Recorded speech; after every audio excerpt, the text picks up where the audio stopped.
नमस्कार बच्चों। प्रश्न पत्र प्रतिनिधि भारतीय राजनीतिक विचारक से संबंधित इस वीडियो में हम उदारवादियों के शिरोमणि नेता रहे गोपाल कृष्ण गोखले के आर्थिक चिंतन, उनके आर्थिक विचारों का अध्ययन करेंगे।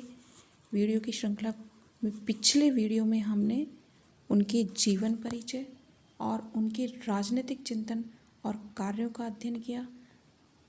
आज उनके आर्थिक विचारों का हम अध्ययन करेंगे। गोखले न केवल एक रचनात्मक राजनीतिज्ञ वरन एक सुलझे हुए अर्थशास्त्री भी थे। गवर्नर जनरल की कार्यकारिणी परिषद के सदस्य के रूप में उन्होंने प्रतिवर्ष जो बजट भाषण दिए, उनमें से प्रत्येक भाषण आर्थिक विषयों के संबंध में उनके गहरे ज्ञान को स्पष्ट करता है। डॉक्टर वर्मा के शब्दों में गोपाल कृष्ण गोखले इतिहास के जानकार तथा अर्थशास्त्र के आचार्य रहे। दादा भाई नौरोजी की भांति उन्हें भी राजनीति के आर्थिक आधारों के अध्ययन में रुचि थी। उनका आर्थिक अध्ययन इतनी अधिक पूर्णता लिए हुए था कि उन्हें भारत सरकार का गैर सरकारी वित्तीय सलाहकार कहा जाता था। उनके अधिक प्रमुख आर्थिक विचारों का उल्लेख इस प्रकार है। गोखले भारतीय जनता की निरंतर बढ़ती हुई गरीबी को देखकर बहुत चिंतित रहते थे। उन्होंने इस गरीबी का मूल कारण यह बताया कि भारत का सैनिक व्यय बहुत अधिक है और नागरिक प्रशासन के क्षेत्र में भी यूरोपियन अधिकारियों को ऊंचे ऊंचे वेतन देने से जनता के कल्याण के लिए कुछ नहीं हो पाता। सेलभाई आयोग के सामने गवाही देते हुए उन्होंने कहा कि भारत का सैनिक व्यय अन्य सभी देशों की तुलना में बहुत अधिक है। उन्होंने सुझाव दिया कि एक आरक्षित सेना की स्थापना करके सैनिक व्यय में कमी की जानी चाहिए। प्रशासनिक व्यय में कमी करने के उद्देश्य से उन्होंने नागरिक सेवाओं के भारतीयकरण की मांग की। उन्होंने रेल सेवाओं के विस्तार पर होने वाले भारी व्यय का भी प्रबल विरोध किया। यद्यपि रेलों के कारण संचार व्यवस्था में सुधार हुआ है और अकालग्रस्त क्षेत्रों में खाद्यान्न पहुंचाने में भी रेलें बहुत उपयोगी रही, लेकिन महत्वपूर्ण तथ्य यह है कि भारत में रेलों का विस्तार मानवोचित कारणों से नहीं वरन भारत का आर्थिक शोषण करने के उद्देश्य से ही किया जा रहा है। रेलों की मदद से भारत के गांवों से अनाज और कच्चा माल बंदरगाहों तक और वहां से विदेशों भेजा जाता था तथा विदेशों से जो फैंसी माल आयात किया जाता है, उस अनावश्यक सामान को रेलों की सहायता से गांवों और कस्बों तक पहुंचाकर वहां उसे ऊंचे मूल्यों पर बेचा जाता है। आयात किया गया माल स्वदेशी उद्योगों को नाश कर रहा है और दस्तकारों तथा छोटे शिल्पकारों को लघु उद्योगों से हटाकर कृषि कार्य में धकेल रहा है। इस प्रकार रेलें भारत के दोहरे आर्थिक शोषण का आधार बन रही थी।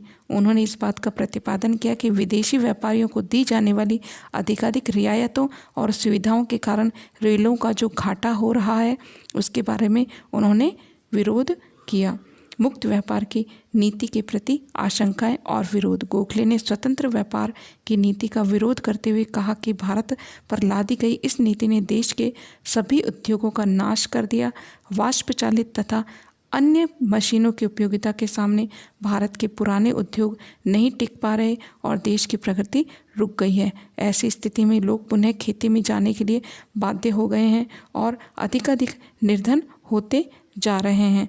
गोखले इस बात के पक्ष में थे कि भारत के नवजात उद्योगों को संरक्षण देने की व्यवस्था की जानी चाहिए। वास्तव में वे ऐसी औद्योगिक नीति के पक्ष में थे जिसमें स्वतंत्र व्यापार और संरक्षण दोनों नीतियों के सकारात्मक पक्षों का समावेश हो। गोखले सभी ग्रामीणों और विशेषतः कृषकों की ऋणग्रस्तता से अत्यधिक चिंतित थे। ग्रामीण ऋणग्रस्तता का समाधान करने के लिए सरकार द्वारा किसानों से भूमि को गिरवी रखने का अधिकार छीनने वाले लैंड एलिनेशन बिल को गोखले ने एक नकारात्मक कदम बताया और उसका कड़ा विरोध किया। गोखले का सुझाव था कि सहकारी साख समितियां स्थापित कर ग्रामीण और कृषकों को वित्तीय सुविधाएं प्रदान करने की संस्थागत व्यवस्था की जानी चाहिए। उन्होंने भारत में कुटीर उद्योगों को नष्ट करने के लिए ब्रिटिश शासन की कड़ी आलोचना की और इस बात पर बल दिया कि ग्रामीण विकास के लिए सभी संभव तरीकों से कुटीर उद्योग धंधों को प्रोत्साहित किया जाना चाहिए। उन्होंने कर व्यवस्था में सुधार के लिए अनेक सुझाव दिए, जिनमें प्रमुख थे अकाल के समय भू राजस्व की पूर्णतया माफ़ी, आयकर से उन्मुक्ति की सीमा में वृद्धि, सूती वस्त्र पर उत्पादन शुल्क समाप्त करने, नमक कर में कमी करना और अंत में उसे पूर्णतः समाप्त करना आदि। गोखले ने कृषि के साथ ही औद्योगिक विकास पर बल दिया और कहा कि इस क्षेत्र में की गई अवहेलना भारतीय अर्थव्यवस्था के लिए बड़ी घातक होगी। उन्होंने देश के उद्योगपतियों से अपील की कि उद्योगों में लगे श्रम में अधिकाधिक कुशलता लाने के लिए प्रयत्न किए जाने चाहिए और उत्पादन को बढ़ाया जाना चाहिए तथा भारतीय माल के लिए विदेशों में मंडियाँ खोली जानी चाहिए। उद्योग धंधों के लिए उपलब्ध स्रोतों का उपयोग भी इस प्रकार किया जाए कि उसका पूरा लाभ उठाया जा सके। उद्योगों में भारत के मध्यम वर्गीय शिक्षित व्यक्तियों की नियुक्तियों को प्रोत्साहन दिया जाए, जिससे एक और तो बेरोजगारी से राहत मिले, दूसरी ओर देश के शिक्षित वर्ग को एक नई दिशा में प्रशिक्षण प्राप्त हो सके, जिससे औद्योगिकरण के युग में एक नई पीढ़ी तैयार हो सके। वित्तीय विकेंद्रीकरण और अन्य सुझाव के संबंध में भी उन्होंने अपने विचार प्रस्तुत किए। वास्तव में वे ब्रिटिश सरकार द्वारा भारत के आर्थिक शोषण की भावना से किए जाने वाले सभी कार्यों के विरोधी थे।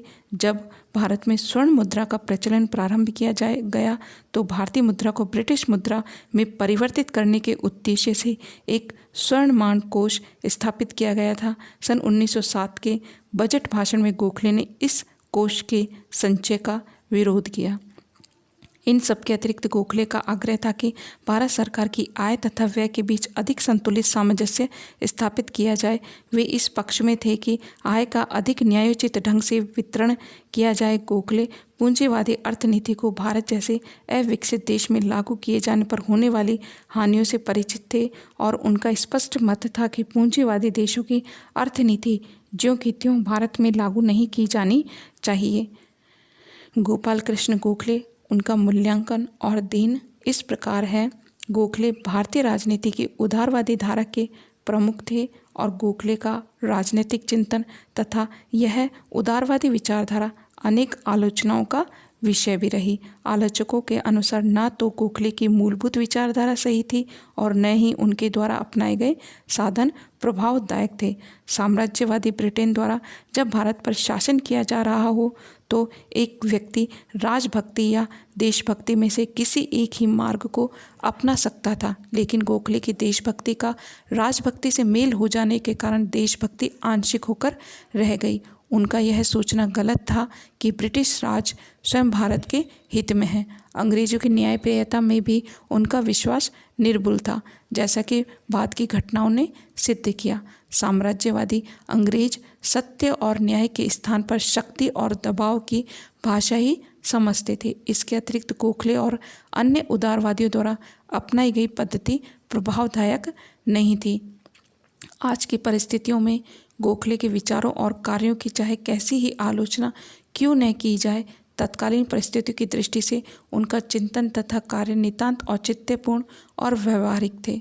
गोखले एक रचनात्मक राजनीतिज्ञ थे। उनमें प्रशासनिक उत्तरदायित्व की भावना थी और प्रत्येक परिस्थितियों में शांतिपूर्ण आचरण उनके स्वभाव का एक अनिवार्य अंग था।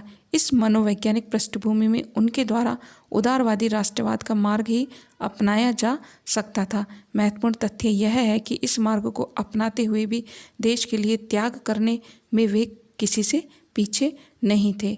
भारतीय राजनीति को उनके चिंतन और कार्यों की देन बहुत अधिक महत्वपूर्ण है, जैसे ब्रिटिश शासन के दोष प्रकट करना, भारतीयों को राजनीतिक शिक्षा प्रदान करना। भारतीय राष्ट्रीयता के एक जनक के रूप में वे महत्वपूर्ण व्यक्ति थे। उन्होंने भारत में प्रत्येक स्तर पर तथा आर्थिक एवं प्रशासनिक दोनों ही क्षेत्रों में विकेंद्रीकरण की आवश्यकता को पूरी गंभीरता के साथ व्यक्त किया। गोखले न केवल राजनीति वरन इतिहास और अर्थशास्त्र के बहुत बड़े प्रकांड पंडित थे। उनका आर्थिक चिंतन इस बात का परिचायक है कि उन्हें आर्थिक मामलों में स्पष्ट और गहरी दृष्टि प्राप्त थी। राजनीतिक चिंतन को गोखले की सबसे बड़ी स्थायी देन राजनीति का अध्यात्मीकरण रहा। गोखले की एक अन्य महत्वपूर्ण देन भारत सेवक समाज की स्थापना है। भारत के विभिन्न प्रांतों के योग्य तथा शिक्षित व्यक्ति इस संस्था में शामिल किए गए तथा उन्हें देश के समर्पण भाव को अपनाने हेतु प्रेरित भी किया गया। इस संस्था ने ही भारत को श्रीनिवास शास्त्री जी के देवधर, N.M. जोशी, पंडित हृदयनाथ कुंजरू और अमृतलाल ठक्कर जैसे देशभक्त भी दिए। वीडियो की यहीं समाप्ति करते हुए धन्यवाद।